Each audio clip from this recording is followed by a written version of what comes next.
Hey guys, I'm Michael with Watertown Brewing Company, and today we're gonna walk through some kegging. Now, I know this doesn't look like much, but this is what we traditionally use for kegging. So all it really is your standard keg tap, right? And what we've done is you remove the ball from the inside, so now you can actually push liquid back into the keg. And then on the side here, we have an outflow, which actually controls the rate at which it pours. And what that looks like is, again, just a simple hose that'll go on just like so. And you can use a washer if you'd like to, but you don't need one necessarily. We're just kind of controlling the flow. It's already pretty tight, so it's not going fast. And the way this works, it has a little nozzle here. This is full off. When we get started, what we're gonna do is crack this open a little bit. You'll hear some airflow. That's controlling your rate at which it's filling, and this is an out.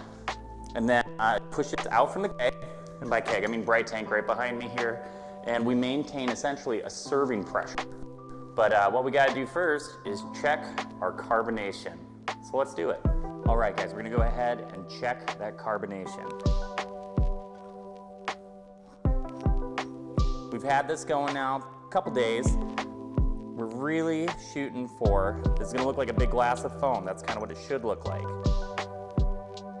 Okay, and then as this settles here, this is about right. Big glass of foam, and then we're gonna see it clear here. Usually you can go to about 2 fingers if you want to when it initially drops down. This tells me that we're in a pretty good spot and we're probably good to keg. As it sits on tap at pressure, it'll actually continue to carbonate just a little bit more if it is under, but in general, this is about where we want to be on something like Coddington. Alrighty guys, here we go to the basement. This is where we keep all our kegs here at the brewery. It's so dark! No, it's not. Okay, as we come down here, that's where our non-clean kegs are. They sit here. The benefit of having them on this side of the flap is that we know they haven't been accounted for. Once they're accounted for, then we can go ahead and clean them and utilize them. All right, boom, got our keg. Let's go upstairs. Magic. And we're back up here. I got our clean keg right here. Now, like usual, guys, we're gonna have to take a minute, get some sanitizer going. All right, guys, in the brewery, we use a sanitizer called Oxonia Active. And for the 5 gallons of water that we're gonna use, we need 2 ounces. We've got a little measuring glass here, measuring cup, if you will. Okay, we only need 2 ounces. If you go past that, it's a little more than you need. There we go, perfect. Okay, you don't wanna go too hot. This stuff can actually burn your skin, so don't do that. All right, so then we'll take our Oxonia Active. We're adding it to the bucket. I'm just gonna throw the whole thing in there, because then we can use that as a pour cup and everything. There's no reason to split it up. This is cold water going in. And like I said, that 2 ounces is just for the 5 gallons that I'm gonna do. Our water lines can shoot pretty hard. If I let go of this hose will go flying around like a fire hose. But we'll go ahead and get that filled up. Okay, so now this is how I do it. So I'm taking that same hose we had before, the kegging line, and we need to sanitize this because we're going to be touching the beer post-fermentation. So at this point, this is our last chance, really, to get this right and make sure we don't infect anything. If this has any filth on it, we will know, and eventually that beer will spoil. So we gotta be careful about it. Do our due diligence, do the right thing. Like I said, I fully submerge, make sure it's all under there. It's soaking real good. I'm gonna grab 2 pieces here, which include our little washer. So that goes with our tri-clamp. And then this is called a tri-clamp. That's what our system uses to attach hoses. I'll show you here in 1 second, but we're gonna let this sanitize real quick. While that's going on, I'm gonna take a moment actually, take some of this sanitizer right here, and then we need to put it in the keg. And that just goes in like this. What this is doing, it's another point of contact, so we gotta make sure we're keeping it all clean. This one actually looks like it has a little bit of residue to it. So that being the case, all I need to do is come back in here with a little brush, and we're just gonna get a little bit of that residue off.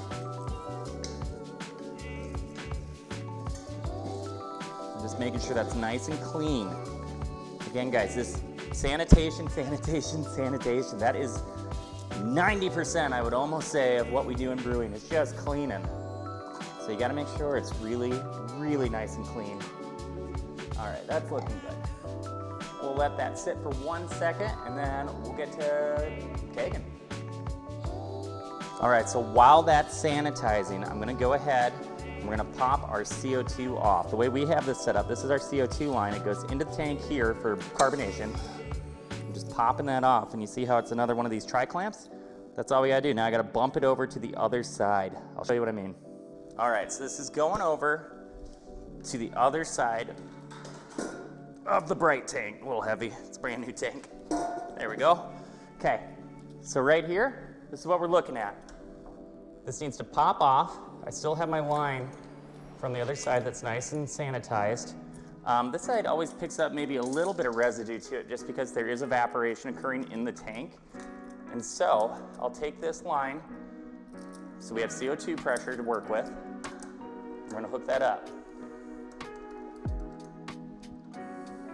All right, so this is how you just tighten it down, right? We get that tightened, it's ready to go. I'm gonna open it up so that we can let air in. Sometimes you'll hear a little pressure happen there, which is totally fine. Now all I need to take my hose out here. You'll see it drain now, so we know we had plenty of liquid in it. And then same gig, I'm once again taking off this end piece. This is all sanitized in there, so we know we're safe because it's been sealed from the start once that transfer was complete the first time. I'm gonna have it facing up. Go ahead, get that tri-clamp on. By the way, when you first start brewing, tri-clamps can be a real challenge. You get kind of used to them though over time. So I've got that on, perfect. Now this next step is gonna look a little wasteful. I promise it's not. We need to get this cleared out. We're just blowing out some of the beer. I'm looking in a sight glass right now to see how clear it is, because sometimes we get a little sediment on the front. That should be good. I saw it kind of trail off there. It's nice and clear. We know we're ready then. Okay, so next, like I said before, we're gonna take this, it's in the off position. We're gonna take it just a little off. I'm gonna take this end of the hose. I kind of know about where it needs to be. I wedge it in there because we're gonna have some runoff. In the meantime, I am gonna take this one last time, dip it in, just in case we picked up anything on the ground. It's not likely we did, but it's the right thing to do. All right, guys, now I'm gonna go ahead, we're gonna turn on our carbonation keg. It is way too high a pressure right now, so I'm backing that down to about 11 to 15 PSI. We're trying to maintain our gauge at 10 to 11.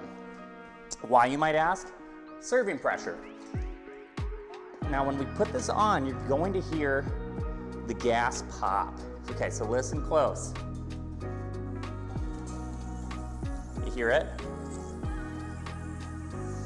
Now you can hear that hose going. You kind of learn this a bit by ear. That's what we want. Now you're seeing it fill right here in the hose. We have clarity right here. We can see what's coming in. We know that it's nice and crystal clear. That's a good looking beer, especially for Coddington. Now, some people in the industry might put a scale under this. What I'm looking for is a full keg. So I'm actually watching my out hose to make sure that we have pure beer coming out. I don't want foam coming out. That will happen likely, but we want to see actual beer reach the top. That means the keg's full. And again, guys, I don't know, maybe other people do this differently. I'm sure there's more than one way to do this. This is how we've always done it. And that can be a dangerous term, but it's been effective, and we make some darn good beer, if I do say so myself. A little biased. All right, there's the foam we're looking for. Now watch it close. You'll see it go clear. Boom, it's beer. That way we know it's a full keg. So to disengage, to get disengaged, we're gonna take it, twist, and lift. And again, on a Sankey keg, that's what you would use. Our final step of the kegging procedure is to go ahead, we're gonna pour sanitizer all around this. We want it nice and clean, and we'll let that set for just a moment. So, I mean, 60 seconds is about what you want. Good rule of thumb. 2 minutes, all the better. The longer you let it soak, the better. But we'll get going on the keg collar. All right, guys, now we're gonna go ahead, we're gonna fill out our keg collar. And we've got a very fancy and helpful little book that we use. I'll show you what the tags look like. If I could alphabet.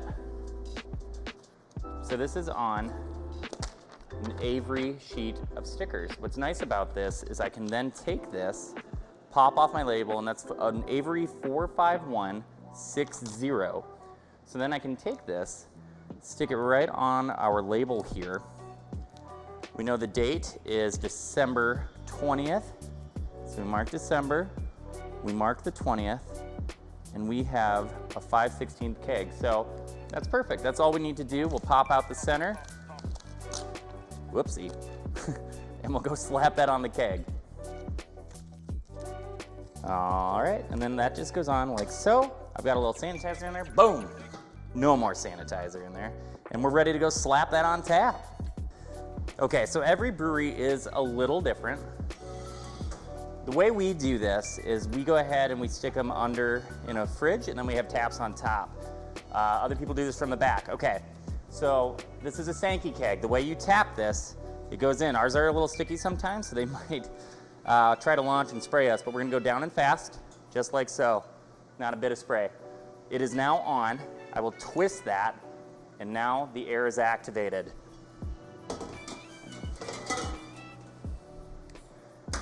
This is what it looks like when you're making it work, kids.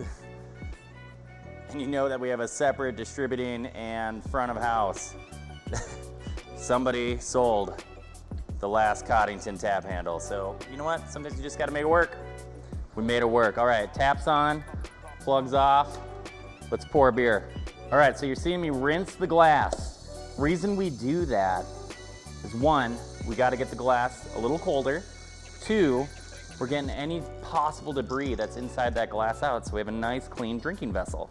All right, now the final step. We're gonna have to clear out this keg though. We have a little pop from whatever was in there last time. I'm taking a little bit of that, I'm gonna dump it.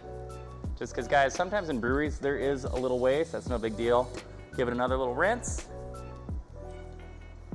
And then we're gonna fill her up.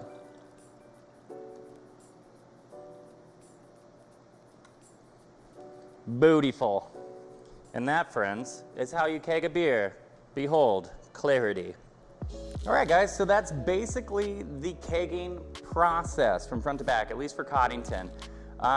You know, things always go a little wonky, like tap handles disappearing, but all in all, it's a pretty simple process, and it makes for those delicious drinks that you guys enjoy so much. So what can you do for us for making such wonderful content?